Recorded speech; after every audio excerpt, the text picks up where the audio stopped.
Hi guys, good morning. Welcome to the channel. This is Niladri Mukherjee and I'm a regulated Canadian immigration consultant. I practice here in Guelph, Ontario. So can I come to Canada and be a truck driver? You certainly can, but there are many ifs and buts that you should be aware of. I see a lot of people, what they're trying to do is that they're trying to get a visitor visa, right?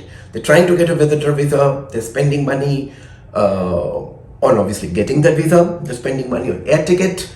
They're coming to Canada. They're joining a truck driving school, spending few $1,000s there. Then they're paying money to some company to get a job offer. They're maybe getting the job offer as well. But then the real crux comes when they're submitting their work permit application.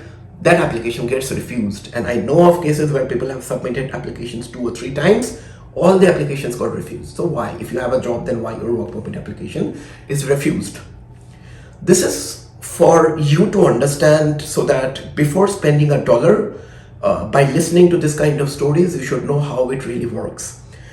The job offer has no role to play in getting your work permit approved if the job offer is not relevant to your background, right? Meaning that if you work in Amazon India, for example, at a technical process associate, for example, and if you think that you're not able to go through PNPs, you don't have enough fund for studies, your score is lower as compared to the last express entry cutoff. So you think that your only option is to get a visitor visa, come to Canada, get a truck driving job, and get an easily work permit approved. No.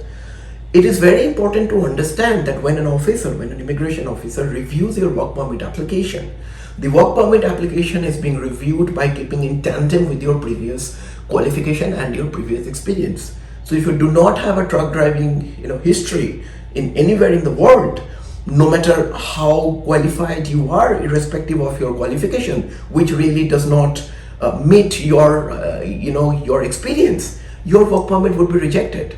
So before falling prey to those kind of things, that coming to Canada on a visit visa and then getting a job as a truck driver and then converting the visit visa into work permit, before you take any of those steps, just make an understanding very, very clear, and that is, it is one thing to get a job offer. First of all, it's not really easy to get a job offer as a truck driver from any of these companies, which is ready to do your LMIA and whatnot, because these are complicated processes, to be honest. But let's say you pay money to somebody, which you should not anyways, because this is a crime. But I know a lot of people, no matter how often I tell, and now how often many people tell that, do not pay any money to anybody in Canada to get a job offer. That is a crime. People still do that. So let's assume the worst possible circumstances, right? You got a visit visa, you came here, you join A to Z, like a truck driving school, you got your AZ license by spending a few $1,000s, you spent another few $1,000s to get a job offer, or maybe you just got a job offer without spending money. Sure, but you do not have a driving history back home, like irrespective of where you're coming from. So then the officer reviews your application saying that, this guy came on a visit visa, which means that the person has stated on the application that the person would go back to or leave Canada at the end of his stay, and now he's getting a truck driving job with absolutely no experience, and he's saying that he wants to apply for a work permit. Mind you, a visit visa is also a temporary resident visa, which means that you should prove that you will leave Canada at the end of your stay. A work permit or a work visa is also a temporary resident visa, which means that in that application you also have to prove that you will leave Canada at the end of your stay. So if you're not abiding by what you have stated in your visit visa application, how the officer on earth would be sure that you would abide by what you will potentially state in your work visa application? So the work visa gets rejected, and then you are at loss because you've spent thousands and thousands of dollars and get nothing in return. So coming here on a Canada, going to truck driving school, get a job which is LMIA, all seems very rosy, all seems very perfect, that falls into place.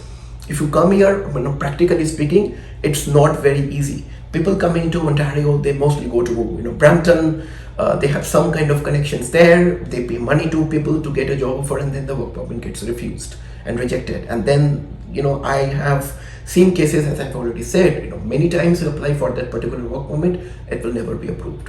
So always try to get a work permit in line with your qualification, in line with your experience, because always understand something, getting a job offer is one thing, having a work permit approved based on that job offer is altogether another thing, and there is actually no relation between that. unless and until you're able to prove that the job offer you get is a genuine job offer. The job offer you get is in link with your qualification, with your experience. Unless and until you're able to do that, there is no point in going for all the truck driving school and everything. And whosoever come to me for a consultation, I always talk about plan B. Sure, so this is your plan A, though this is not the most desirable option in my opinion, unless and until you're going to the Atlantic provinces and trying to convince an employer, which is far more logical than going to Vancouver or Ontario. But hey, if you still do that, people that come to me for a consultation, I tell them, what is your plan B?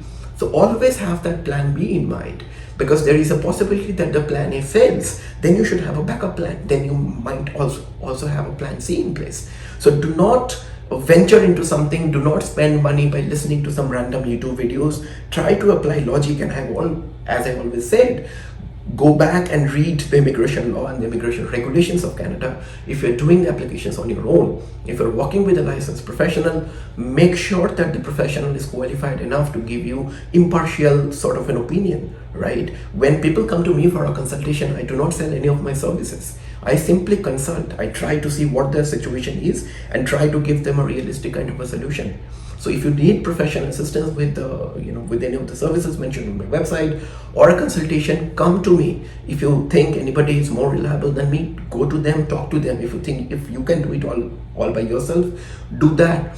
But do not fall prey to those random YouTube videos and spend your hard-earned money, because whatever you do, if you face a single rejection, that will have repercussions on your forthcoming applications to Canada, be it a permanent residency, be it a work permit, or be it study visa or spousal sponsorship, anything. So take those steps judicially.